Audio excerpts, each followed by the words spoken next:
This lesson is about applications of linear equations. So, the first thing we're going to look at is translating expressions. So, we're going to let x be the unknown, and we're going to write an expression for each of the following. 3 times a number decreased by 10.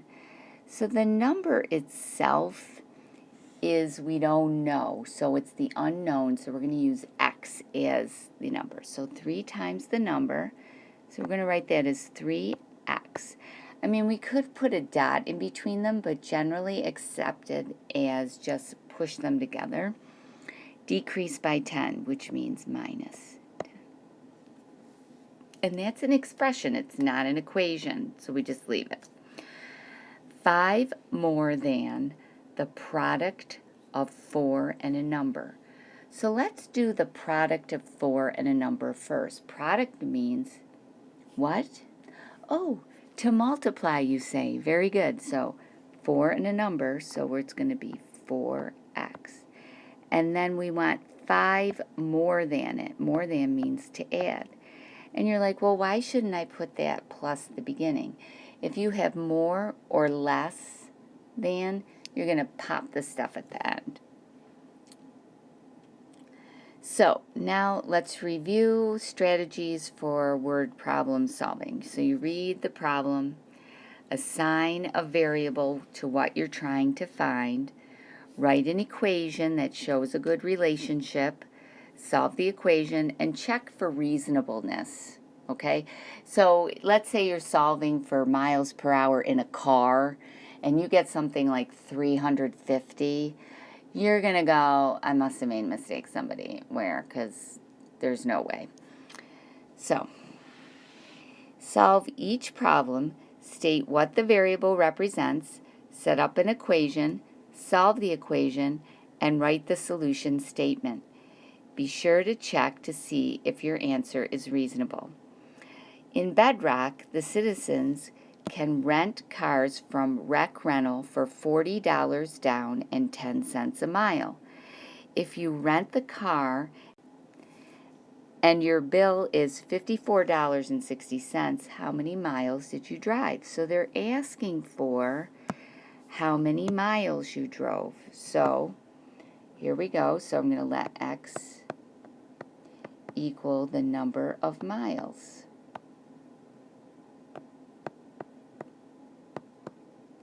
Now we have to set up an equation. So the first thing is $40 down. So you have to pay that regardless of how many miles you drive. So plus 40 on the end. Because you walk in the door, you rent the car, you have owe them $40. And 10 cents a mile. So if you drive 2 miles, it'll be 20 cents plus the 40 bucks. 3 miles, 30 cents, etc. But X miles, it will be 10 cents times the number of miles. And you paid a total of $54.60. Now what you're going to do is you're going to solve this. So let's subtract 40 from both sides. So you're going to get 54.60, take away 40. Made a little bit of an oops here. I'll have $14.60. And now I just need to divide both sides by 0.10. So when I go to divide that, I will get x is equal to 146 miles. There you go. Now, does that make sense? Sure, I could rent a car and drive from here to Rochester or something like that. That would be reasonable. Next page. All right. A 46-foot piece of rope is cut into 3 pieces. So here's 46 feet. 46 feet.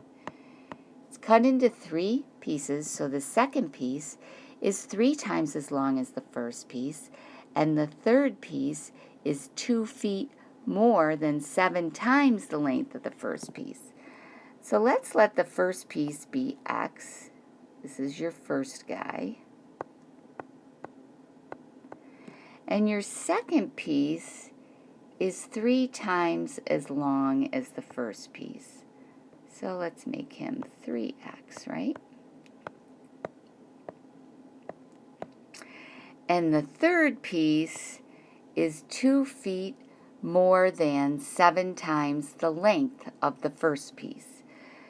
2 feet more than 7 times the length of the first piece. Beautiful. And we're going to add these all up. The first piece plus the length of the second piece plus the length of the third piece equals 46 feet. So we're going to combine like terms, so we get 11x. Don't forget there's a 1 in front of here. Plus 2 equals 46. This one looks like a 96. I'm going to go like that. Then I'm going to go like that. Ta-da! Okay. Subtract 2 from both sides. Divide by 11. 4 feet for the first piece. Yay! For the second piece, it's going to be 3 times 4, which is 12 feet. And for the third piece, it's going to be 7 times 4 plus 2, which will be 30 feet. So, the first piece is 4 feet. The second piece is 12 feet. And the third piece is 30 feet. Now if I add all these up, 4 plus 12 plus 30, we get a total of 46 feet, and we're psyched. Yay!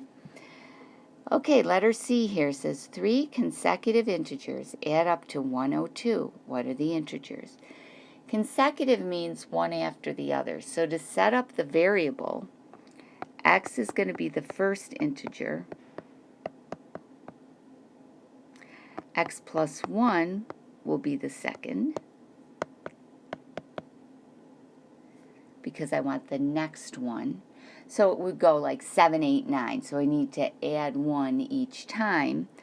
So in this case, I'm going to add 2 to the original integer.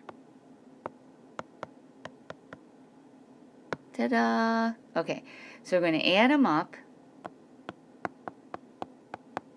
First plus second plus third equals 102. Yay!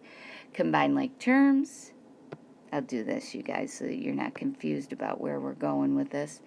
It's going to be 3x plus 3 equals 102. Subtract 3 from both sides. 3x equals 99. Divide by 3. X equals 33. X plus 1, 34. X plus 2, 35. If I add them all up, I get 102. If you are doing this and you get something like 28.5, you know you did something wrong, because 28.5 is not an integer. Next, 3 times a number is the same as 26 more than that number. What is the number? Okay, so let's let x equal the number.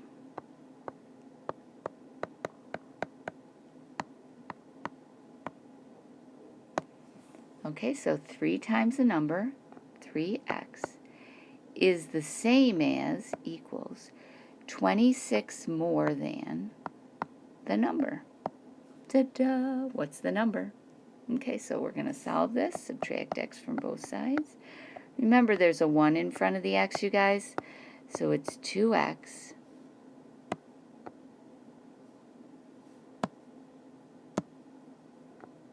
I just want to fix this. Okay, there we go. Equals 26. Divide by 2. X equals 13.